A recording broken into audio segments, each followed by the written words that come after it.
Good morning, metalheads of the internet, and welcome to a brand new episode of the Metal Meltdown. Today we are talking about the latest studio album from Testament entitled Parabellum. That's right, guys, gals, and non-binary pals, and even the folks that get mad when I say non-binary pals, as silly and stupid as that is. American thrash metal titans, icons, legends, Testament are back with their 14th full-length studio album, and unsurprisingly, it's really good. Honestly, we could end the video right here. Like, what more needs to be said? It's Testament. It's goddamn Testament! These guys put out tons of cutting-edge, cutthroat, brutal as all holy hell, and cool and fun as all holy hell tunes all throughout the 80s and 90s. The New Order, Practice What You Preach, Souls of Black, The Gathering too, also. Okay, Demonic and Low weren't that great. I'll give you that. But you know, The Ritual ain't that bad. The Ritual gets a lot of shit. But I honestly think it's a pretty solid record. Sure as hell better than what a lot of bands were doing in this time. Like, I'll take that any day of the fucking week over fucking, what was it, Volume 8 from Anthrax or fucking Risk from Megadeth. Any day of the fucking week. Hell, I'll take Demonic and Low before I take those. That's a easy fucking decision. And alternatively, you could call Testament butter, because for the past 15 and 20 years especially, they've been on a goddamn fucking roll. Like, after getting their shit together and reforming their classic lineup in the mid-2000s, Testament proceeded to spend the next 2 decades just dropping absolute certified motherfucking bangers back-to-back every few years or so. Like the Formation of Damnation, Dark Roots of Earth, and the Brotherhood of the Snake are unironically on par with all of the classic records. And even though 2020's Titans of Creation wasn't as inspired and impactful in my opinion, it's nevertheless a very solid album. Like, at this point, even if Testament, totally, completely, legitimately phoned it the fuck in, I'm certain we would still end up with a solid 3.5 out of 5 or enthusiastic 3 out of 5 of an album. They are just consistently that good at what they do. And Parabellum is no exception to the rule whatsoever. What is surprising this time around is how much more intense and also varied this is, especially in comparison to 2020's Titans of Creation. Like, there's a real urgency and almost apocalyptic fury to a good chunk of the material here. Musically, it's more extreme as well. There's more death metal heft and muscle kind of riding underneath classic thrash and speed metal riffs, under chunky, groovy barrages. There's more blast beats, there's more breakdowns. Chuck Billy sounds fierce and ferocious on vocals as well. And while there are still melodic moments, I would say overall this is a less hooky kind of album. It relies primarily on the power of its riffs and on the overall oppressive, forceful, aggressive nature of the music to kind of make its point and to kind of invade your fucking ear space. I wouldn't say that this is the best of the modern-day Testament output. That reward distinctly belongs to Brotherhood of the Snake, in my opinion.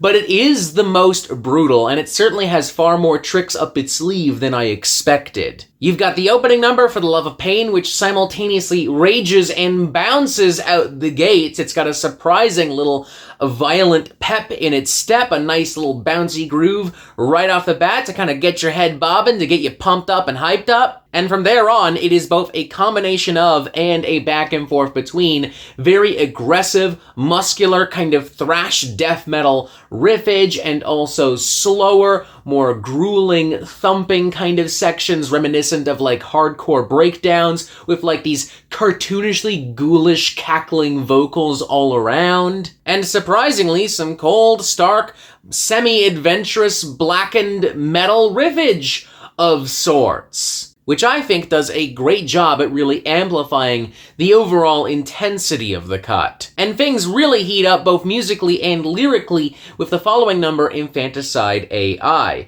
There are some hyper-extreme volatile outbursts on here that border on the kind of metallic extremity I would expect of modern-day death metal and grindcore, with blast beats and flurries of riffs and angry vocals combined still too with that razor-sharp, pummeling thrash metal riffage. a totally unrelenting and uncompromising extreme thrash metal machine from start to finish, with some of Testament's most provocative and poignant lyricism on the entire album, and also maybe to date ever, as it directly tackles the social, artistic, economic, and environmental consequences of using AI, as it directly confronts the predatory nature of and also blatant theft that comes with using AI. Then there's High Noon, which I would argue has Testament tapping into an almost Lamb of God-esque, groove-laden, thrash death kind of energy and fury.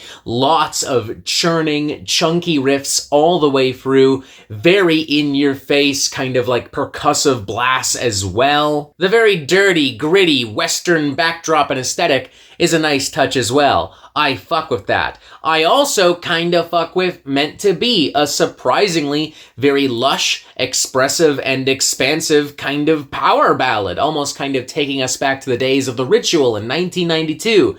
Goddamn. Lots of rustic acoustic guitars, lots of schmaltzy lovey-dovey sweeping strings and orchestrals and dynamics as well. Minimal metal pyrotechnics, but what is here does genuinely make this feel a little bit more lavish and fiery in certain points. Even Chuck Billy's more kind of like moody, gravelly cleans are surprisingly quite nice. There's real character, maturity, emotional intelligence, and wisdom in his vocals here. It's probably vocally his strongest moment on the album. Then Witch Hunt leans pretty heavy into a full-blown thrash death metal kind of fusion, strangely reminiscent, at least for me, of like early Revocation. And then stuff like Shadow People and Nature of the Beast tap into more old-school, classic 80s metal energies and vibes. Like Shadow People goes into like a raucous, mid-pace thrash kind of direction that at times packs the punch of classic Exodus, whereas Nature of the Beast has this like classic Nawabum metallic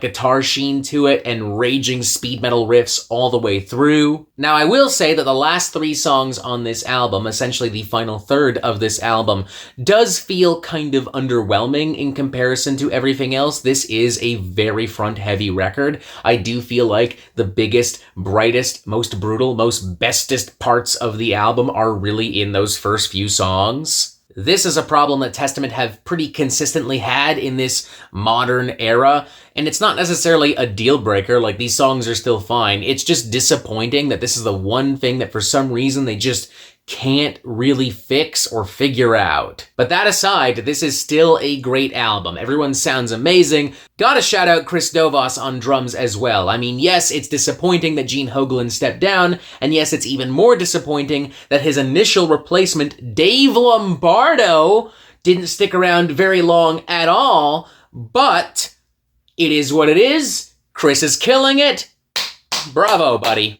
The production is massive and crisp, and everything has genuine punch and weight to it. I'm feeling a very strong 4 out of 5. I don't think it's unfair to say at all that out of all of the aging 40-year-old thrash metal bands that are still kicking, Testament are probably the best one right now. Like, this completely kicks the shit out of recent albums from Destruction, Sacrifice, especially Dark Angel. Not so much Sodom. Sodom puts up a solid fight. Although admittedly, in my opinion at least, Testament still comes out the reigning champ. Unless you just have not been on board with Testament and this decade and a half of New Testament music, I see no reason whatsoever why a longtime thrash metal maniac or Testament fanboy would not enjoy the ever-living shit out of this album. What more can really genuinely honestly be said at this point, folks? Testament knocked it out of the park again. And they knocked it out of the park in ways that, truthfully, I wasn't expecting. Very enthusiastic 4 to 5. This is a great record. You definitely need to check this out.